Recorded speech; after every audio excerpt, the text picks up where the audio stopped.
कि भगवान का मुख है तो दूध भी भगवान के मुख में ही जाएगा। जैसे ही यशोदा जी ने देखा चूल्हे पे दूध उबल रहा है, फैल रहा है, यशोदा जी ने लाला को वही उतार दिया और चूल्हे की तरफ भाग खड़े हुए। लाला को बस इतना ही प्रेम था। अरे अब तो बड़ा कह रही थी कि ऐसे सैकड़ों दूध तुम पर निछावर और अब जरा सा दूध उछला नहीं कि हमने यहीं पर छोड़ दिया। लाला को आया गुस्सा, 5 किलो का योड़ा उठाया, जितनी भी मटकी थी सब कन्हैया ने एक एक करके तोड़ दी। और जब मटकी गई टूट, उधर मैया यशोदा जी गई रूठ।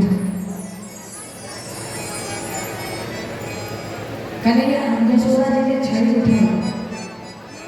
यशोदा जी ने कहा लाला अब तुम्हारी मरम्मत होगी, बहुत सताए हो गए।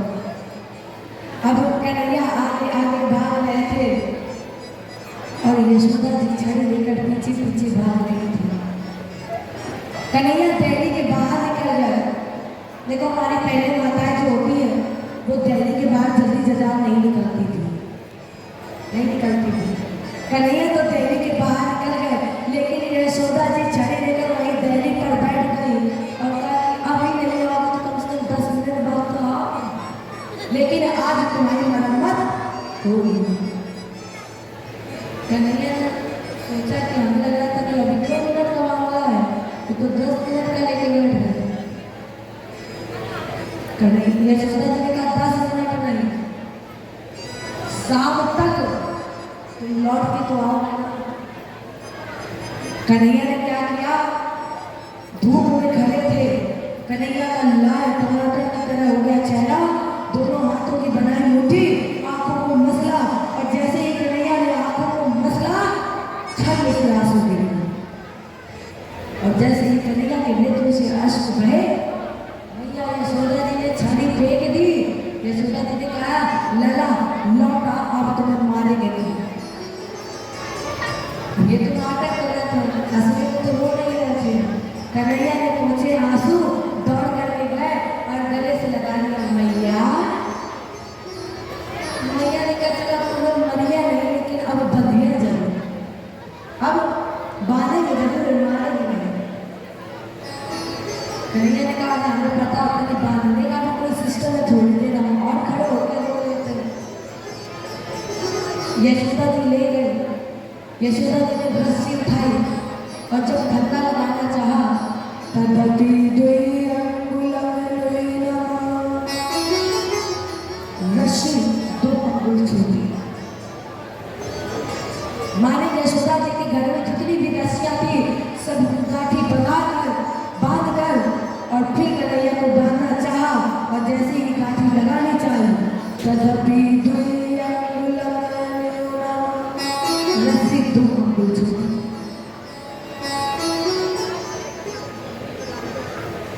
अब यशोदा जी की दृष्टि कन्हैया के कमर पर पहुंची।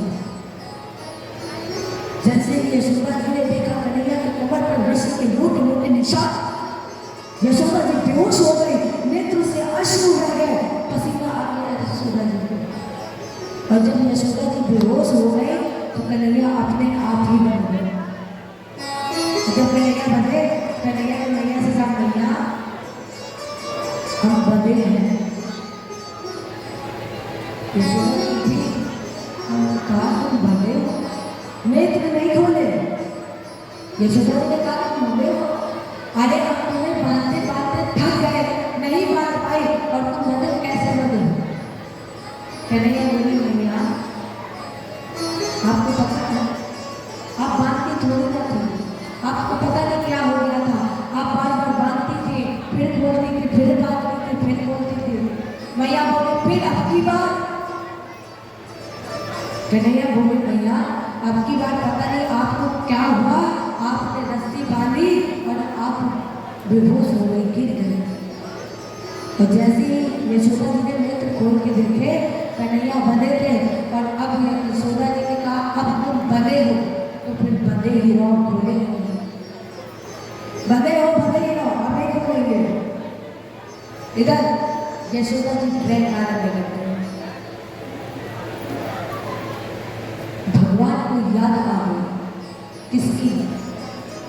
पुराणार्ध शापेन उच्यतां प्रापं वदान अनरकुवरे मणिग्रीवा विख्यातौ श्रियांगतौ।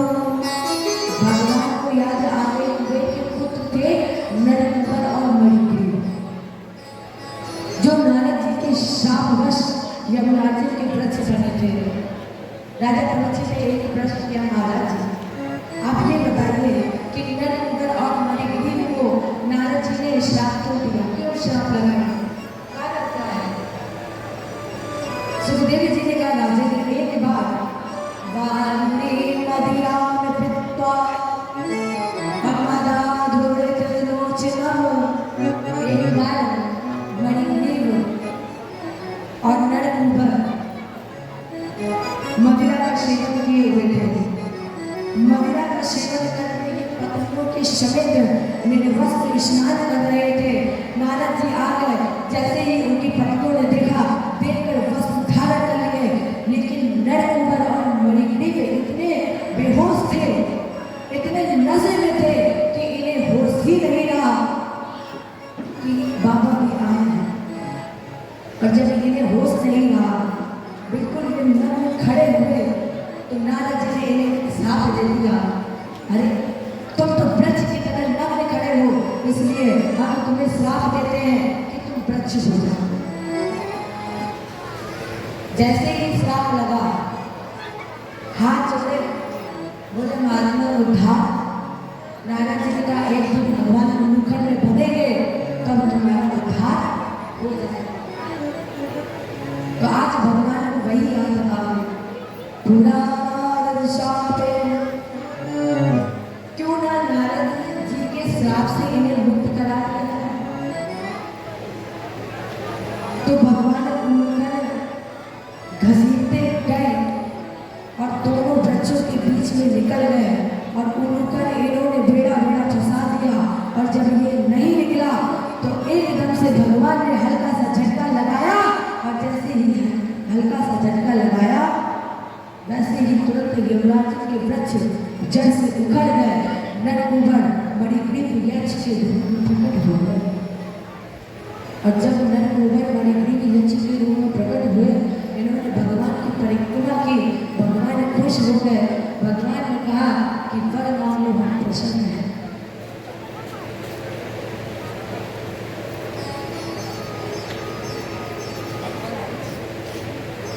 श्याम सुंदर से कहा,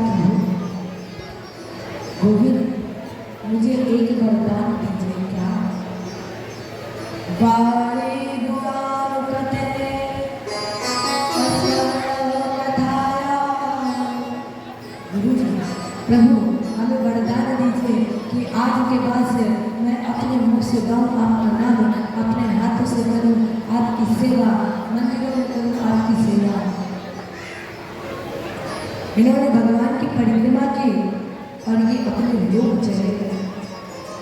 यशोदा जी ने दौड़ करके भगवान को उल्लूकन बंधन से मुक्त किया और फिर ले गई सीधे गौशाले में, फिर नजर उतारी।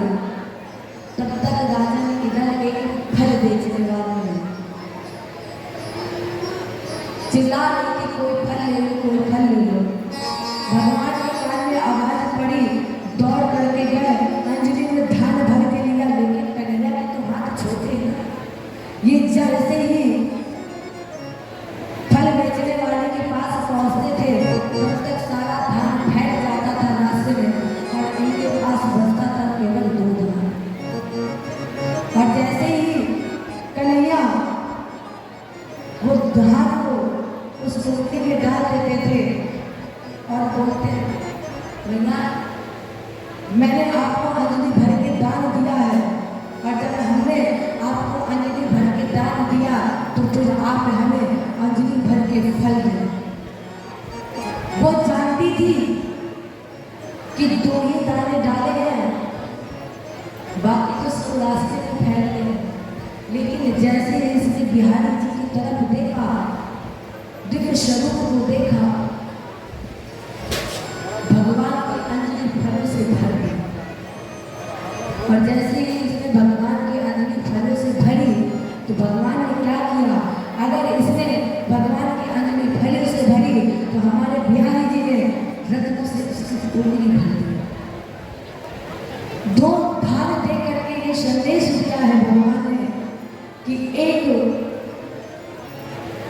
लोग एक दान, पर लोग दूसरा दान।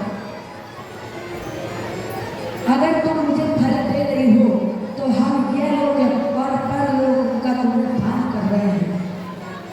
इधर वृंदावन जब यमुनाजी के वृक्ष उखड़ गए तो एक आपातकालीन बैठक हुई और ये मंत्रा करने लगे कि जब से वृद्ध यशोदा और नंद के यहाँ लाला हुआ है तब से कोई न कोई आपत्ति आ रही है और संतों का ये कहना होता है कि जहाँ पर आपत्ति आई उस जगह को छोड़ देना चाहिए। तो सारे ब्रजवासियों ने विचार किया और विचार करके इस गोकुल का त्याग किया। नंदगांव में भगवान निवास करने गए और यहीं से भगवान ने गोचारण लीला प्रारंभ किया। कल इसको पता लग गया कि अब कन्हैया नंद आदि ग्वालों के साथ नंदगांव वृंदावन में आ गए हैं। इसने सोचा कि जब ये गोकुल में रहता था तो गोकुल और मथुरा के बीच में पड़ती थी यमुना जी, और अब ये वृंदावन में रह रहा है। अब वृंदावन में ना तो वृंदावन और मथुरा के बीच में यमुना तो पड़ती नहीं है, इसलिए इसने कंस ने कन्हैया को मारने के लिए वत्सासुर को भेजा। ये बछड़ा बनकर आया, बछड़ों में मिल गया, लेकिन राजेंद्र पुरुष विवेकी होते हुए भी अविवेकी कार्य करता है, और लेकिन पशु अविवेकी होते हुए भी विवेकी कार्य करता है। भगवान को दो क्षण नहीं लगा, भगवान ने इसका भी उद्धार कर दिया। इसके बाद बकासुर आया, बगुला बन के आया और इसके पेट में जो भी वस्तु जाती थी वो भस्म हो जाती थी। भगवान गए अंदर और इसने सोचा कि भगवान जाएंगे पेट में तो ये जलकर भस्म हो जाएंगे, लेकिन प्यारे प्रभु सीधे सीधे खड़े हो गए, और जब सीधे सीधे खड़े हो गए तो बीच से ये अलग हो गया। इस तरह से भगवान ने इसका भी उद्धार कर दिया। अब कंस ने भेजा अघासुर को, विशाल सर्प बनकर गया और उनको खोलकर बैठ गया। ग्वालों ने देखा कि आज बड़ी बढ़िया गुफा है, अंदर देखिए क्या है। तो ग्वाले वृंदावन की गुफा में घुस गए। इसने फिर भी मुंह बंद नहीं किया, क्योंकि ये कन्हैया के इंतजार में था कि कन्हैया आएगा तब मैं मुंह बंद करूंगा। और कन्हैया ने सोचा कि जब तक हम नहीं जाएंगे तब तक ये मुंह नहीं बंद करेगा। तो भगवान गए, इसके मुख में प्रविष्ट हो गए, और इसने जैसे ही मुंह बंद कर लिया तो भगवान ने अपना आकार बढ़ाया और इतने लंबे हो गए कि अघासुर का पेट फट गया। और जब अघासुर का पेट फट गया तो भगवान ने इसका भी उद्धार कर दिया। लेकिन जरा विचार करो, ये वो ग्वाले हैं जो घर लौटकर हर एक चर्चा अपनी माता को बताते थे, लेकिन ये घटना इन ग्वालों ने 1 वर्ष बाद बताई। क्यों? बड़ा विषय हो रहा है कि जो वो ग्वाले और घटना 1 वर्ष बाद बताई। सुखदेव जी ने कहा राजा, जब भगवान ने अघासुर को मारा तो दोपहर हो गई थी। भगवान बोले ग्वालों से भूख लगी से भोजन निकाला है। ब्रह्मा जी ऊपर से देख रहे थे, भगवान ने एक दूसरे को भोजन कराया, और यहाँ तक कि जब ब्रह्मा जी ऊपर से देख रहे थे तो भगवान ने क्या किया, एक ग्वाले ने एक कौर अपने मुंह में रखा और भगवान ने उसके मुंह से वो कौर निकाला, अपने मुंह में डाल दिया। ब्रह्मा जी ने कहा इसका मतलब ये कोई ब्रह्मा नहीं है, क्योंकि ब्रह्म होता है क्या झूठा खाता किसी का, ये कोई साधारण बालक है। और इसलिए ब्रह्मा जी ने जितने भी ग्वाले थे, जितने भी बछड़े थे, सबको ब्रह्मलोक में पहुंचा दिया। इधर जब भगवान ने बंसी बजाई तो ग्वाले नहीं आए, बछड़े नहीं आए। भगवान ने सोचा कि जब हम बंसी बजाते हैं तो ग्वाले तुरंत दौड़ कर आते हैं, बछड़े तुरंत दौड़ कर आते हैं, लेकिन आज लौट कर नहीं आए। भगवान ने नेत्र बंद किए तो देखा कि ब्रह्मा जी ने बछड़ों और ग्वालों को ब्रह्मलोक पहुंचा दिया। लेकिन वो तो जगत पिता है, जगत पति है। जितने ग्वाले, जितने बछड़े थे, भगवान ने उन ग्वालों और उन बछड़ों का स्वरूप बना लिया। अब ब्रह्मा जी ने सोचा जरा देखे कि नीचे क्या हो रहा है। और जैसे ही ब्रह्मा जी ने ब्रह्मलोक से नीचे देखा, उतने ही ग्वाले, उतने ही बछड़े ब्रह्मा जी को नीचे दिखाई दिए। ब्रह्मा जी को अपनी गलती का पछतावा हुआ और भगवान को मनाने लगे कि नहीं प्रभु मुझे क्षमा कर दो, मैं मोह में बंध गया था, मुझे पता ही नहीं चला। देखो भगवान ने ब्रह्मा जी से माफी मांगी, ब्रह्मा जी को नहीं माफ किया, इंद्र को कर दिया। अभी आप कुछ समय के बाद सुनेंगे गोवर्धन जी की कथा। तो जब देखो इंद्र ने 7 दिन तक वर्षा की है, लेकिन फिर भी भगवान ने इंद्र को क्षमा किया। भगवान ने 1 साल के लिए ग्वालों और बछड़ों को अपने बंधन में बांध लिया था, ब्रह्मलोक पहुंचा दिया था। क्योंकि भगवान ने ब्रह्मा जी को क्षमा नहीं किया। क्यों? भगवान ने कहा अरे ब्रह्मा, मुझे यहाँ पर कुछ ही दिन के लिए तो रहना था, इन ग्वालों के साथ कुछ ही दिन के लिए रहना था, और तुमने 1 साल के लिए मुझे उन ग्वालों, बछड़ों से दूर कर दिया। इंद्र को क्यों क्षमा कर दिया? इंद्र को इसलिए क्षमा कर दिया क्योंकि इंद्र ने सभी ग्वालों, सभी बछड़ों को 7 दिन के लिए, 7 रात 24 घंटे एक साथ रखा है। इसलिए भगवान ने इंद्र को क्षमा कर दिया। ब्रह्मा जी ने कहा आप तो अंत से करे हैं, आप आदि अंत आरंभ सब में है। प्रार्थना की नौमी जते प्रभु से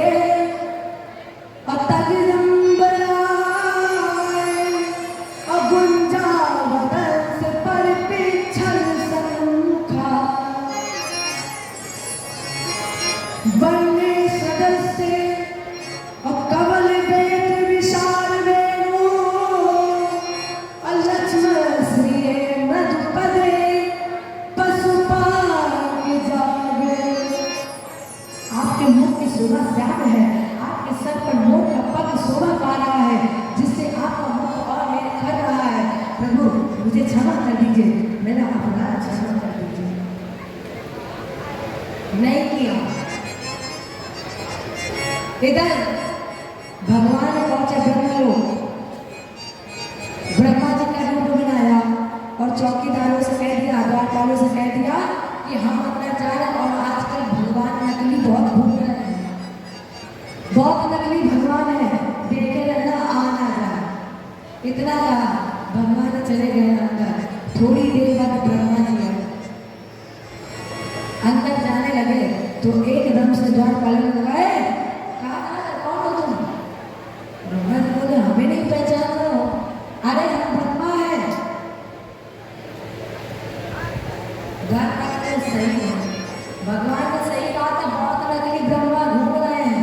मेरे प्रभु ने सही कहा था, अभी तो अंदर बैठा हो तो ब्रह्मा हो।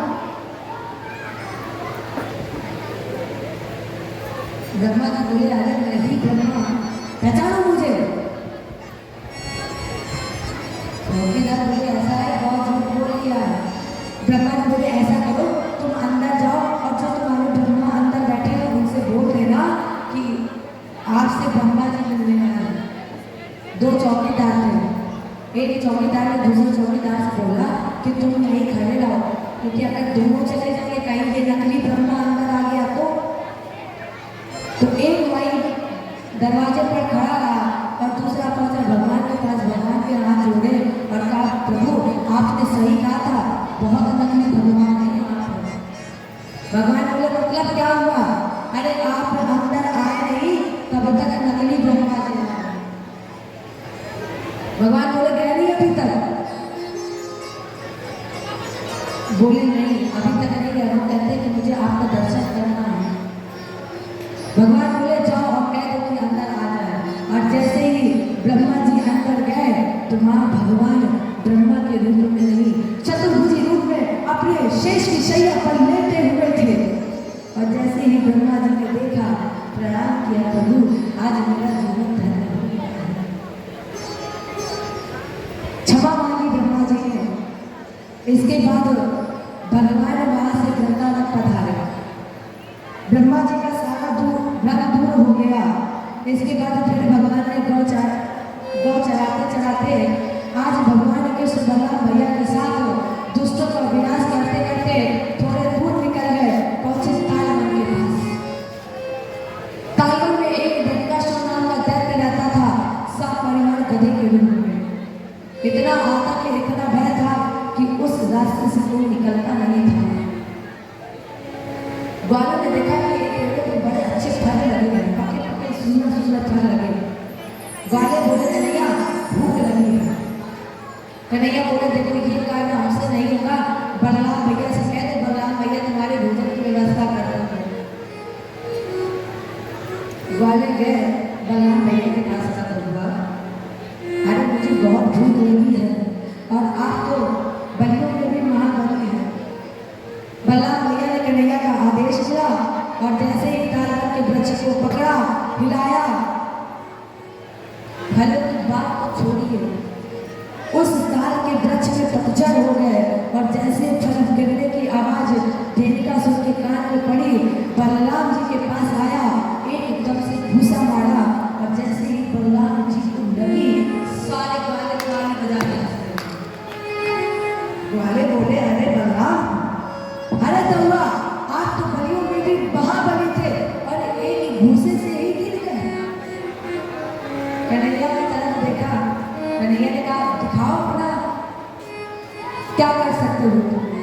और जैसे ही दूसरी बार इसने पैर चलाए, बलराम जी ने दोनों पैर पकड़ लिए और ऐसी ताल के वृक्ष के पछीक दिया जैसे धोबी कपड़े को पछीक देता है। और जैसे ही इसे पछीका, इसके प्राण निकल गए। जय बोले कृष्ण भगवान की। अब भगवान पहुंचे यमुना महारानी जी के पास। गौओं ने जल पिया तो सब मृत होते जा रहे थे। आज भगवान ने देखा कि कृष्ण के कारण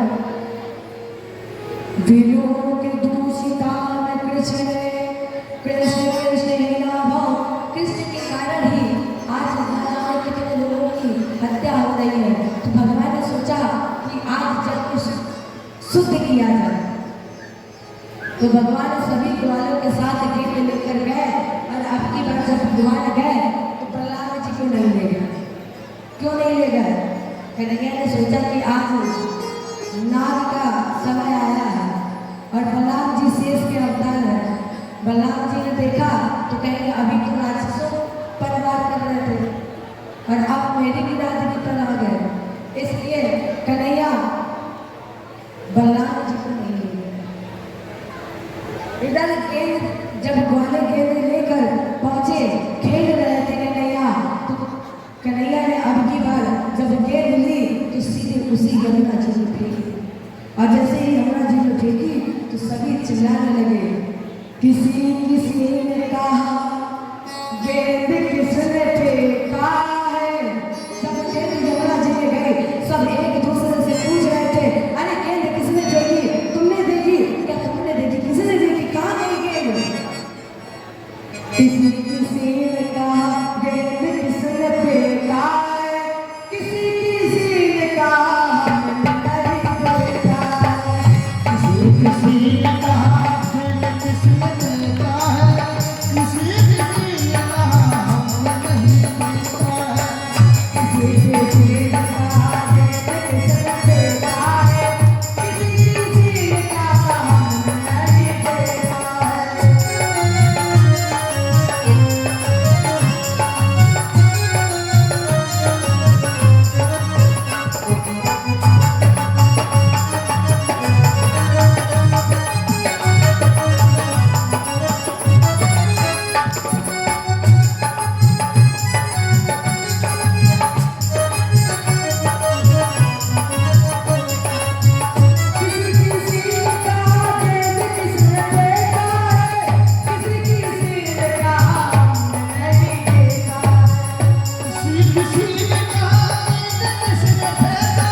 किसी किसी ने कहा गेंद किसने फेंका है, किसी किसी ने कहा नहीं देखा है, किसी किसी ने कहा गेंद किसने फेंका है, किसी किसी ने कहा किसने गेंद फेंका है।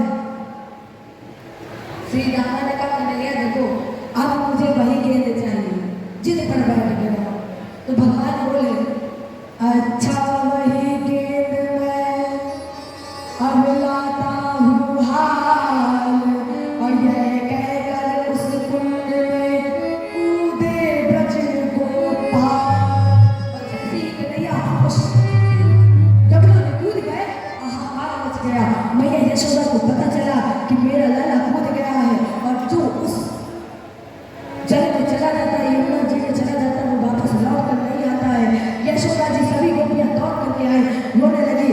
माँ ने कहा अरे ब्रह्मा तू कितना निर्दयी है, माता के पहले लाल मरे और ये नियम न मैं चलने दूंगी, और बूढ़ों के पहले बच्चों की किस तरह चिता जलने दूंगी। प्रभु यशोदा इस संसार में जीवित बने रहे, उसको पुत्र दिया आपने, और आज आप उसी से ही पुत्र छीन लेते हैं। इधर नाग पत्नियां भगवान की स्तुति कर रही थी, मना रही थी, और जैसे ही भगवान ने बांसुरी बजाई, नाग के फन के ऊपर खड़े हुए जो नृत्य प्रारंभ हुआ। नाग पत्नियां ने कहा प्रभु आप रक्षा करिए हम सबकी। जब भगवान ने नाग जी का उद्धार किया तो नृत्य करते हुए, जब नाग के फन के ऊपर से कन्हैया आए तो नृत्य करते हुए गए तांडव गति मुंडन निर्गति बनवारी।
चल चल चल चल धरत अभय भयो काली चल चल चल चल धरत धरत चल चल धरत धरत चल चल चल चल धरत अभय भयो काली सूरदास प्रभु की बारी सूरदास प्रभु की बारी किन्हु न जानी तांडो गति मंगल मिलकर बलिवारी। नाग पत्नियों ने प्रार्थना की, कहा प्रभु जिसको आपके चरण धूलि मिल जाए वो स्वर्ग पाताल को प्राप्त कर लेता है, उसे किसी चीज की कामना नहीं रहती है। इसके बाद देखो हमने आपको बताया था कल कि भगवान 5 तत्वों को शुद्ध करेंगे। चित्त जल पावक गगन समीरा, भगवान ने जल को भी शुद्ध किया, भगवान ने अग्नि को शुद्ध किया, अग्नि का पान करके अग्नि को पवित्र किया।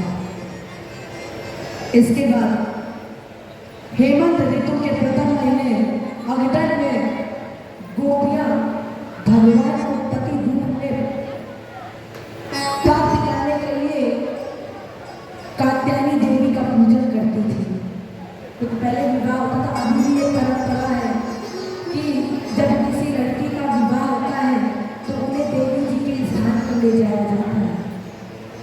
तो गोपियां ये चाहत रखती थी कि भगवान मेरे पति बने, तो गोपियों ने कात्यायनी देवी जी का पूजन किया। कात्यायनी महामाया महायोगिनाधीशरे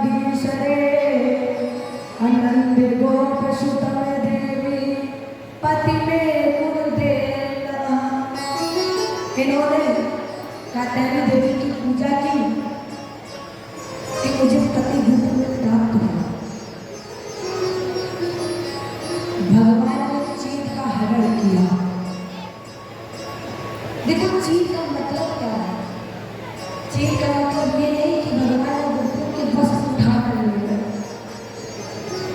अच्छा एक बात बताओ, और गोपियां थी 8 वर्ष से नीचे की गोपियां। जैसे एक पिता है, उसके घर में 8 वर्ष की बालिका है, उसकी मां ना हो, तो क्या वो पिता अपनी बेटी को नहलाएगा नहीं? क्या वो पिता अपनी बेटी को बस में नहीं लगाएगा? क्या वहां कोई अपराध होता है? नहीं होता है। चीर का मतलब क्या है? चीर माने अज्ञान, चीर माने अविद्या, चीर माने वस्त्र, चीर माने अहंकार। भगवान ने यहाँ सिद्ध किया प्रीत वहां पर्दा नहीं, जहाँ प्रेम होता है वहाँ कोई पर्दा नहीं होता है, और जहाँ पर्दा वहाँ न प्रीत, तो जहाँ पर्दा हो वहाँ प्रीत नहीं हो सकती।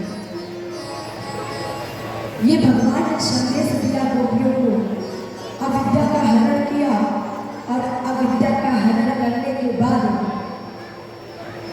जब भगवान पहुंचे वृंदावन में, तो भगवान ने देखा तो बड़ी तैयारियां हो गई थी।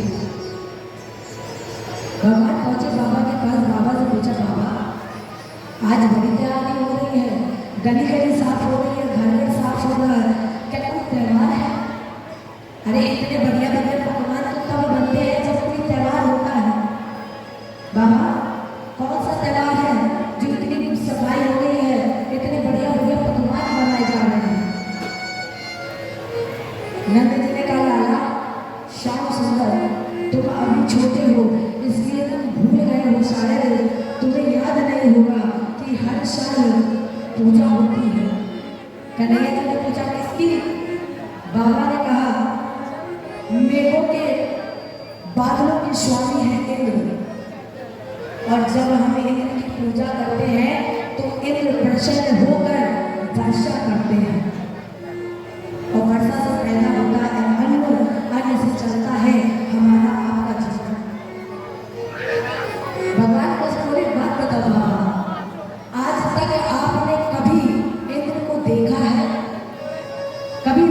देखा?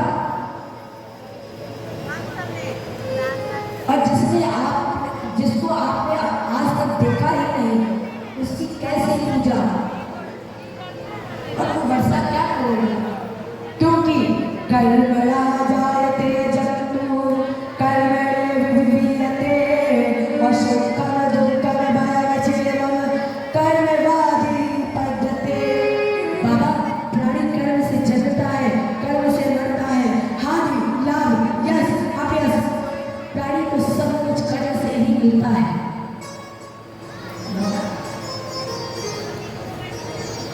व्यक्ति का जन्म भी कर्म से ही होता है। नंद बाबा ने क्या कहा? क्या तुम पूजा के विरोधी हो? देखो, यहाँ पर कर्म और भाग्य की तुलना हो रही है। भगवान ने कभी भाग्य को वरीयता नहीं दी है। नंद बाबा ने कहा, ये बता तुम पूजा के विरोधी हो? कन्हैया बोले, बाबा पूजा हो पर ना इंद्र की हो, अभिराज पूजने सब जाए। वो हम सबका अन्नदाता है, चलती है नित्य जागा। बाबा, जब तक घर के देवता प्रसन्न नहीं होंगे, तब तक कुल के देवता भी प्रसन्न नहीं होंगे। भगवान बाबा ने पूछा, घर का देवता कौन? बोले, गोवर्धन। और बाबा, गोवर्धन ऐसे देवता हैं जो प्रत्यक्ष प्रकट होते हैं, और प्रत्यक्ष प्रकट होने के बाद पता है, आप जो भोग लगाते हैं वो भोग भी खाते हैं। गोवर्धन जी पुआ भी खाएंगे, भोग भी लगाएंगे। गाय बोले, तो फिर चलो, इन्हीं की बात मान ली जाए। तो उस दिन पूजा की जिस दिन तैयारी हो रही थी, उस दिन पूजा का कार्यक्रम निरस्त हो गया, क्योंकि उस दिन तो पूरा सब जाने में ही निकल गया था। इसीलिए दीपावली के बाद गोवर्धन जी की पूजा हुई, पहले दीपावली के दिन। लेकिन जब ये भगवान से घटना घटी, उसके दूसरे दिन से गोवर्धन जी की पूजा होने लगी। अभी आने वाला है दीपावली आने वाली है, तो आप मनाइए, तो आप दूसरे दिन से मनाएंगे, गोवर्धन जी की पूजा करेंगे। चलिए हम सभी चलते हैं गोवर्धन की ओर। कौन कौन जाना चाहता है? जाना चाहते हैं? दोनों हाथ उठाइए। सभी माता, सभी भक्त, सभी बहनों, दोनों हाथ उठाए और मीठी तालियों में सेवा के साथ कहें, उनका तो गोवर्धन को जाऊंगी करो नहीं मारे।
यशोदा द्वार में। कन्हैया ने सोचा कि हमने इसे कह तो दिया है कि ये प्रत्यक्ष प्रकट होंगे, प्रत्यक्ष पूजा होगी, प्रत्यक्ष भोग लगेगा और ये भोग को ग्रहण भी करेंगे। तब तक ब्रजवासी गिरिराज जी तक पहुंचे, तब तक भगवान कृष्ण ने गिरिराज जी का स्वरूप बना लिया। अगर आपने गिरिराज जी की पूजा की होगी, परिक्रमा लगाई होगी, तो आपको परिक्रमा मार्ग में एक स्थान मिलता है, एक मुखार बिंदु। यही हमारे ठाकुर जी का मुख है। यही बैठ कर अब पूजा देने वाला और पूजा करने वाला, पूजा लेने वाला एक ही है। एक रूप से भगवान पूजा ले रहे हैं और दूसरे रूप से भगवान पूजा कर रहे हैं। आह्वान किया, स्थापना करने के बाद भगवान ने उठाई अगरबत्ती, धूप दीप, और धूप दीप के बाद भगवान ने एक कुआं उठाया और जैसे ही भोग मंत्र बोल करके कुआं उठाया, गिरिराज भगवान ने मुंह खोल दिया। कन्हैया बोले, देखा, हमने कहा था मेरे गिरिराज भगवान भोग और कुआं ग्रहण करते हैं। कितने सच्चे देवता है ये। आपकी पता बाबा आज तक इंद्र आए, इंद्र ने पूजा आपके लिए, इंद्र का दर्शन हुआ, लेकिन कितने अच्छे गिरिराज जी हैं, ये प्रगटे भी और इन्होंने आपका प्रसाद भी ग्रहण किया।